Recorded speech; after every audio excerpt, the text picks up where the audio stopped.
Hello, beautiful people. How is everyone doing today? I hope everyone has had a good day. I hope you've had something fun and something good to eat. So, I want to ask you a question, and this is for educational purposes only. Please, did your father flirt with your mother? Do you know if your father had many friends?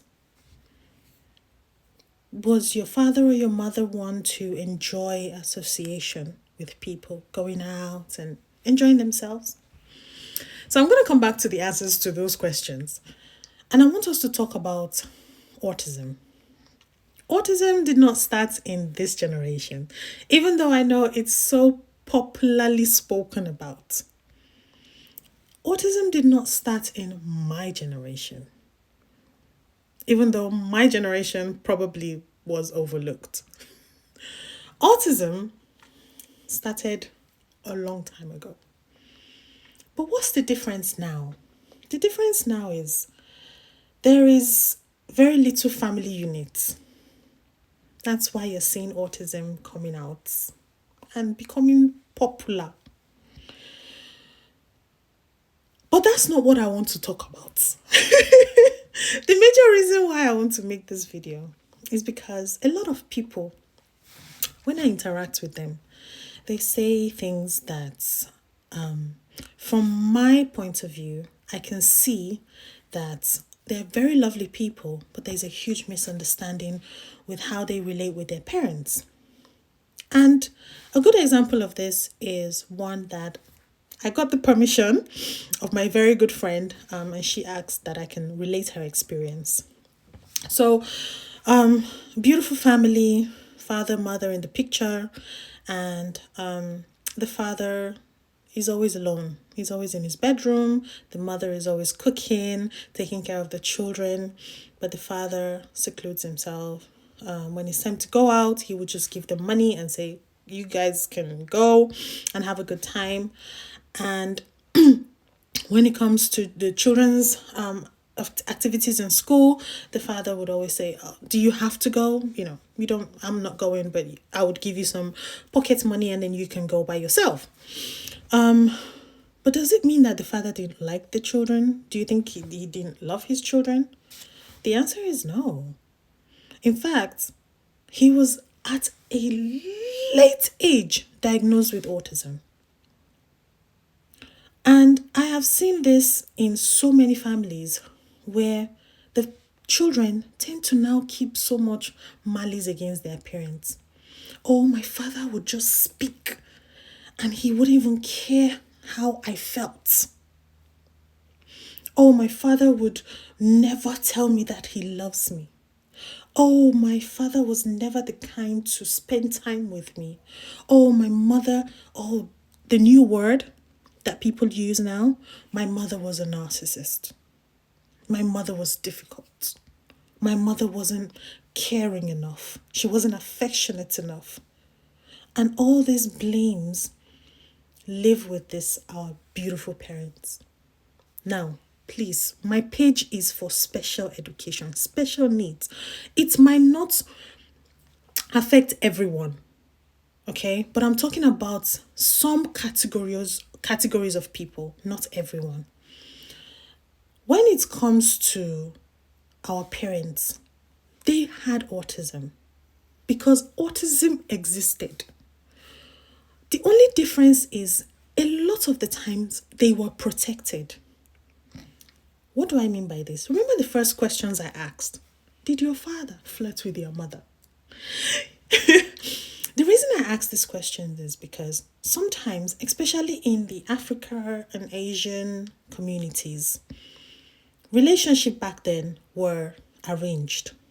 So, for example, I would look for someone for my son and say, "Oh, please, can your beautiful daughter marry my son?" And within the parents, they will say, "Yes, sure, why not? You have a good family, you have money, you have a car, I don't know, something. Yes, you can marry my son." And they will go ahead and then they would get these children married. It's now in the course of them being married that sometimes the husband and the wife would now notice that something is wrong with my partner or my husband because he doesn't go out, he doesn't look at me, he doesn't tell me he loves me, what's going on? And these feelings has been suppressed. No one is talking about it. But our parents had it really difficult because the mother, for example, is not the autistic one, but she would feel like, oh, does he not love me? Does he not like me?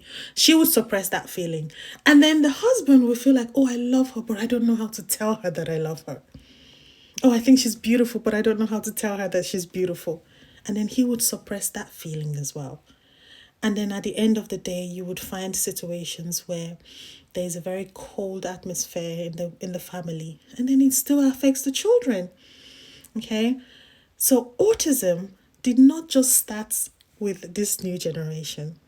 It has started a long time ago. It has been in existence. The only difference is there was a family unit and it was being covered. It was protected. It was sealed. Okay? The second question I asked, what's your communication skills with your parents? Is your father the type that would not talk? He wants to be alone. Recently, someone told me that, oh, his dad would just come back from work, say hello to all of them in the lounge, and then off he goes. He's gone to sit down in the bedroom and he would sleep. Yes, it might not be a sign of autism. Please don't get me wrong. But in many cases, it's an underlying symptom. It's an underlying sign. Because a lot of our parents mask. In fact, they've studied the act of masking autism. Why am I making this video? A lot of people are so upset with their parents today. A lot of people are so angry with their parents today. And some of them for good reasons, okay? I am not in your family to decide if you're right or wrong. But can you take time out to just sit down? Think about some questions. How was my father's childhood? Who are my father's friends? Does my father go out? When was the last time my dad actually looked at me in the eyes? Does my mother enjoy being alone? Does she travel a lot? Oh, what's her communication skills like? Are they quite direct? Or are they just a huge bunch of words with no meanings? And then it frustrates us and say, oh, my mother is this, my father is this. Please ask yourself certain questions because our parents also had autism. It's really sad, but they had to hide it. They had to protect themselves. They had to protect us. So please, friends, if you've watched the video to this extent, I'm very sure you understand what I am saying. For those of us who haven't called our parents in a long time, please let's pick up the phone to call them. If there's a huge family misunderstanding because we don't understand how they communicate and why they communicate the way they do, please let's pick up this phone to call them. Let us try to have a relationship with them. Let us forgive them. If what I am saying is making any sense to you or anybody out there, please, our parents went through a difficult time. They didn't have the therapy that we have now. They didn't have the education that we have now. They didn't have the solutions that we have now. Please, let us find time to tell them that we love them. Even though they won't say it back to us, let us tell them that we love them. Especially if we find out that with the knowledge that we know now, that they could have been autistic. So autism did not start now. So please call your parents, your grandparents, and tell them the words you wanted them to tell you when you were younger. Thank you guys. Thank you for watching my videos. I really do appreciate you. I know my video is not for everyone. It's for a selected few. So I try to talk about topics that people don't usually talk about. And I do appreciate all the little likes that I get. And I appreciate all the messages that you sent to me, everyone sends to me. Thank you so much. Have a lovely day. Bye.